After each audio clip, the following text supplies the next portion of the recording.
Welcome back, and now for the news in detail. We start with the US, which has imposed fresh sanctions on Iran's construction sector. The US State Department says the curbs will also hit trade in core materials used for Tehran's military and nuclear programs. US State Department spokesman Morgan Ortagus said the latest sanctions will help preserve oversight of Iran's civil nuclear program. Secretary of State Mike Pompeo said Tehran's construction sector is controlled by the Revolutionary Guard Corps. He said the sanctions will reduce proliferation risks and constrain Iran's ability to build a nuclear weapon. The US has grounded its fleet of Chinese-made drones to conduct a review of the program. China's foreign ministry has hit back, calling the US move discriminatory. Interior Department spokesman Nick Goodwin said any UAVs made from Chinese components have been grounded. Goodwin gave no reason for the decision, but it comes amid US security concerns over Chinese electronics. Over 800 aircraft have been grounded under the review program. Goodwin said exceptions would be made for drones being used for emergency purposes. He said the department will review any potential security risks the drone could pose.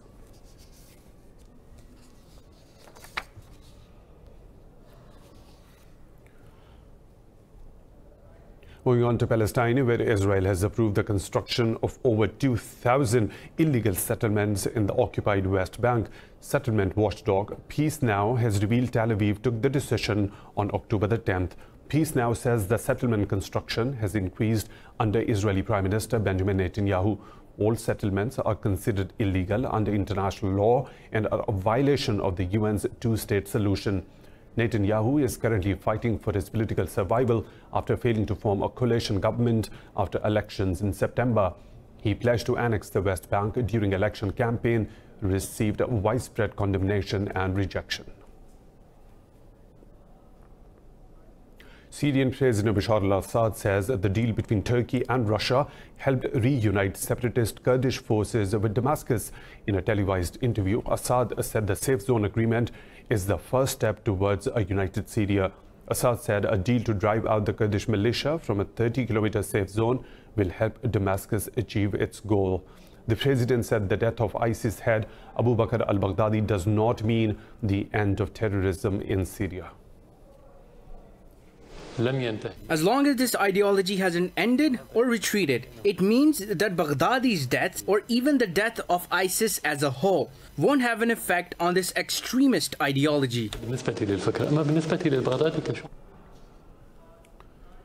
Assad praised US President Trump for his decision to disengage from Syria, calling him the best American president. Assad explained Trump is not a good president because of his policies, but his transparency. Now, moving on, in a related development, Turkey says it has freed 18 Syrian soldiers captured inside the proposed safe zone in northeastern Syria. The Turkish Defense Ministry says the decision to release was reached during the talks with Russia.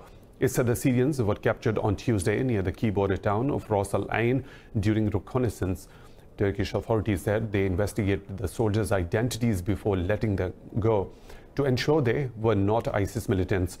President Tayyip Erdogan has repeatedly said Ankara will never allow Kurdish fighters to stay on the Syria-Turkey border.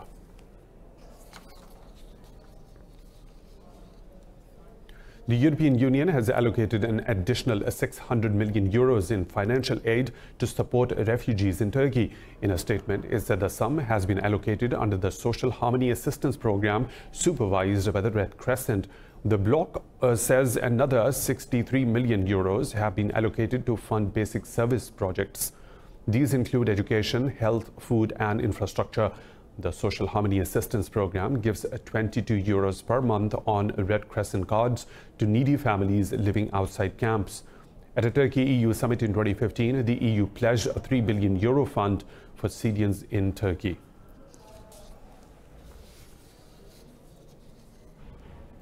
Pakistan's Prime Minister Imran Khan says nothing can deny Kashmiris their freedom from Indian occupation. Speaking in Gilgit, marking the region's Independence Day, Khan said India has played its last card by revoking Kashmir's special status. He said millions of Kashmiris have been confined to their homes by 900,000 Indian troops. The Prime Minister said New Delhi will witness a rejuvenated resolve for freedom in occupied Kashmir the day the lockdown is lifted. The Prime Minister said Gilgit-Baltistan's resilience against Dogra regime led to their liberation from Indian oppression. Pakistan has waived off the $20 processing fee for Sikh pilgrims coming through the Kartarpur corridor. Prime Minister Imran Khan says the step is a welcoming gesture for the pilgrims. The relief was extended to devotees visiting Pakistan for the celebration of the 550th birthday of Guru Nanak Dev. This one-time waiver will be for the day of inauguration on the Guru Nanak's birthday. Islamabad has also relaxed the conditions of getting a passport for identification and prior registration for the visitors. The visiting Sikhs won't need a passport, just a valid ID, and they won't need to register 10 days in advance.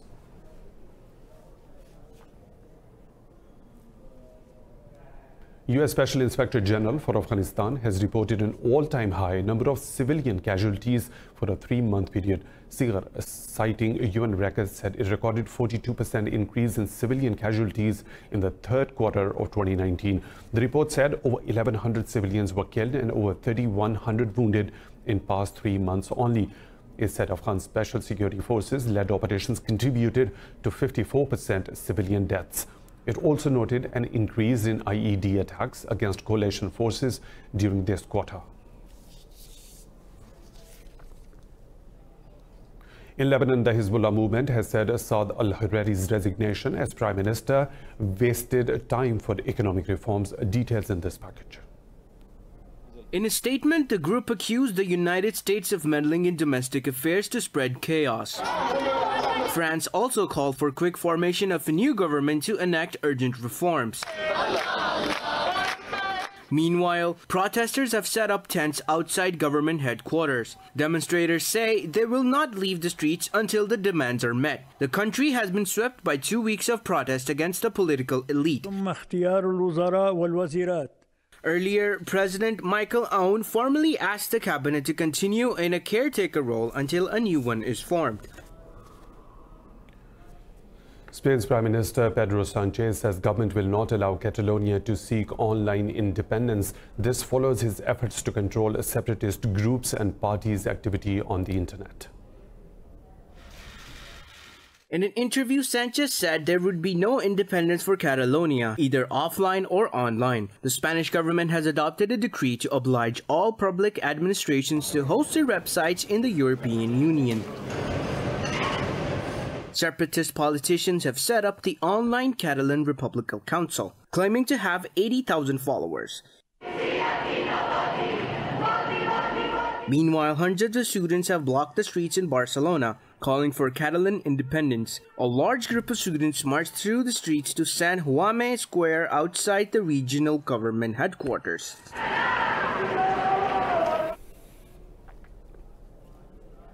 In Chile, the death toll in the continuing anti-government protests has risen to 23. The Chilean prosecutor's office says 5 people have been killed in the clashes with the security forces, while 2 died in custody. The Justice Ministry says more than 9,200 people have been arrested across the country. Demonstrators say they plan more protests on the weekend, demanding the resignation of President Sebastián Piñera. The protest started over new taxes imposed by Piñera's government.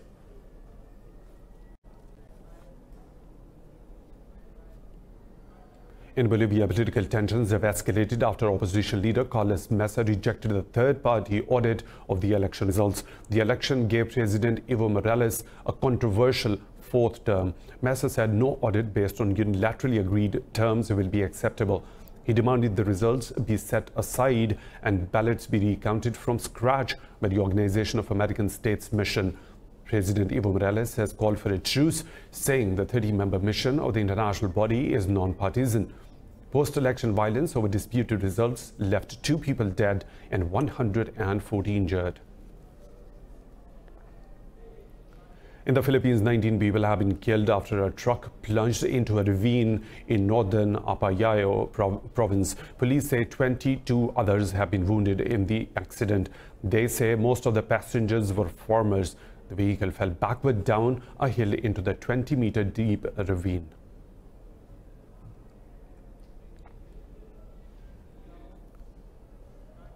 More stories to follow, but right after a short break. Stay tuned with Indus News.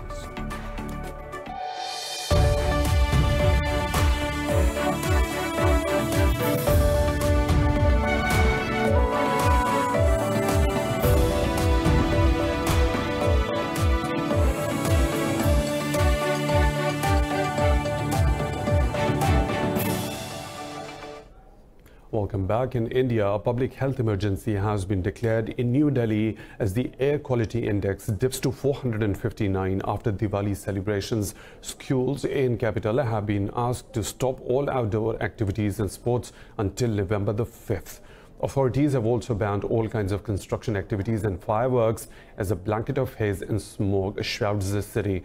New Delhi's Chief Minister Arvind Kejriwal has described the city as a gas chamber.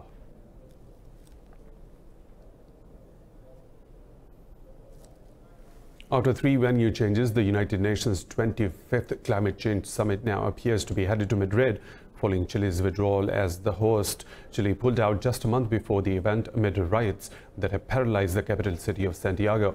In a statement, the UN said Spain's government has offered to host the crucial meeting. Prime Minister Pedro Sanchez says he will confirm a formal decision on Monday. Chilean President Sebastián Pinera said Madrid had offered to host the summit on the same schedule. The event will run between 2nd and 13th of December and will focus on the implementation of the Paris Climate Agreement.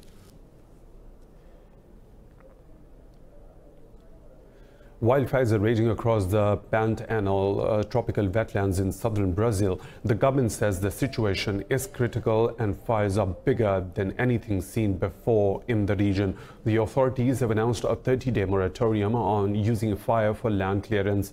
Raging wildfires have affected 125,000 acres. The National Risk Management Center says the fire was causing logistical difficulties due to poor visibility.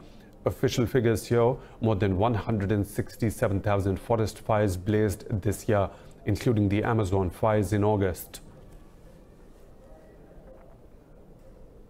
South California is braving a third day of a new wind-driven fires as the blazes burn through the San Bernardino National Forest.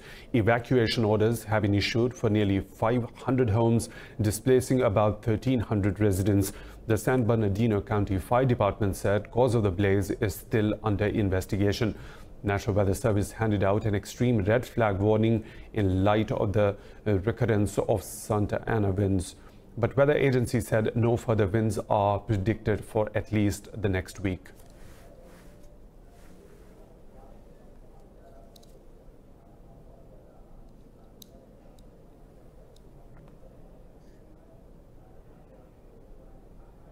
In the Somali capital of Mogadishu, people are trying to rebuild their lives despite conflict and regular terrorist attacks. New businesses like a floating bar and a restaurant are attempting to breathe life into the war-torn country and bolster the growing tourism sector. This report has more. Young people play football on the beach in Mogadishu. Others meet with friends to sing and eat together in a park. Despite the ongoing conflict in the capital, Somalis are looking for quiet places to relax. Abdul Qadir Ibrahim fled the conflict to Italy in the 70s, but after 10 years abroad, he decided to return to the country to create his own business, a floating bar and restaurant. When I saw in developed countries that there were boats with bars on tourist beaches, I thought it would be a great idea to create a floating restaurant here too. Several restaurants have sprung up on Lido Beach since the Al-Shabaab terrorist group was driven out of the city by African Union soldiers in 2011. The beach, just one of the few public spaces in the city, has risen in popularity. But this has also made it a target for the Al-Shabaab militants who continue to hit the capital regularly. In 2016, an attack on a waterfront restaurant left 19 dead. Mogadishu is a resilient city where buildings destroyed by suicide cars are quickly rebuilt, and the youth is afraid of nothing and lives in peace. Despite tensions, many businesses are emerging in the Somali capital. The country is slowly trying to change its image, and it is making inroads. In recent years, many foreign airlines have started to offer flights to Somalia. Australia's Qantas Airways has removed 3 of its Boeing 737 NG planes after finding structural cracks. Domestic CEO Andrew David says these were discovered during earlier than required aircraft checks as part of a global issue with the model. The cracks are on what is known as the pickle fork, a part that attaches the plane's fuselage or body to the wing structure. The new difficulties compound the US plane maker's problems. It faces tumbling profits, federal scrutiny, and calls for its CEO to resign after deadly crashes involving the 737 MAX, the successor to the 737 NG.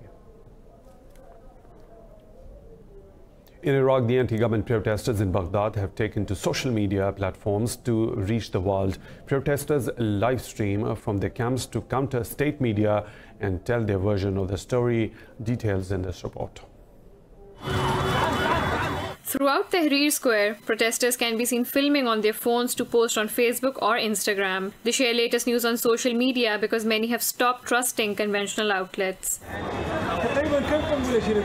uploaded more than one post in English so that the people can see what's happening here at the exact time and date. Because governmental news authorities is always against the protests. They threatened to kill my mother if I didn't stop posting. Many even live stream news from the sites challenging government bans on media outlets. Activists say they are also trying to keep the atmosphere convivial through social media. We want to relay the image of life and messages of coexistence and peace that is found in hymns, slogans, food distributions, and peaceful messages in Tahrir Square. Young people, making up to 60% of Iraq's 40 million people, are hardly represented in its political class but rule Tahrir Square, which is the focal point of protests that denounce corruption, unemployment, and call for the overthrow of the current political system. In Hong Kong, a man on Shuangshao Island is charming tourists with art pieces made from candy. Visitors can stop and watch him sculpt sugar into a range of different animals and fantastical creatures. For more, watch this report. Using a pair of scissors, a blowpipe, and small metal tools, Hong Kong shopkeeper Lois To whittles a chunk of molten sugar into a dragon toy. It is a technique he learned during China's Cultural Revolution. During this period, there was no food, there was nothing. I didn't have any toys when I was a kid, so I had to make whatever I wanted.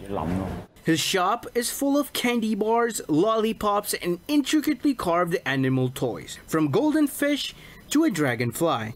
To remembers a local sugar sculptor in his neighborhood who would turn candies into works of art, as if by magic.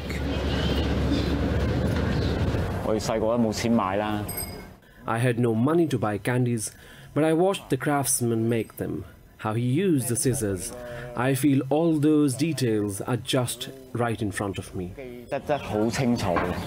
With no recipes to guide him, To started experimenting himself, melting all kinds of sugars. Eventually, he struck the right technique. I had blisters on my hands. There was 1 week I almost gave up. For many customers, the store isn't just about the candy inside, but the amazing art studio.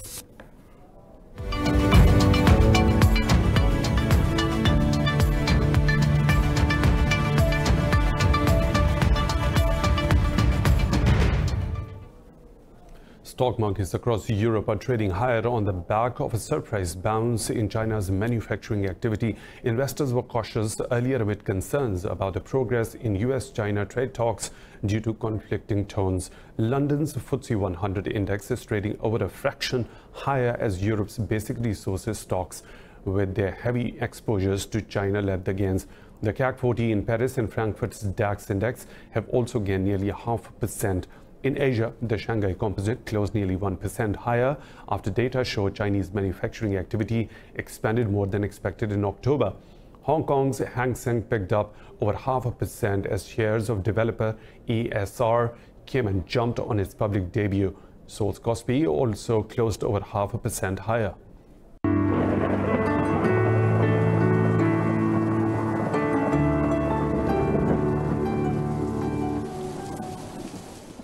And now the weather situation from around the globe.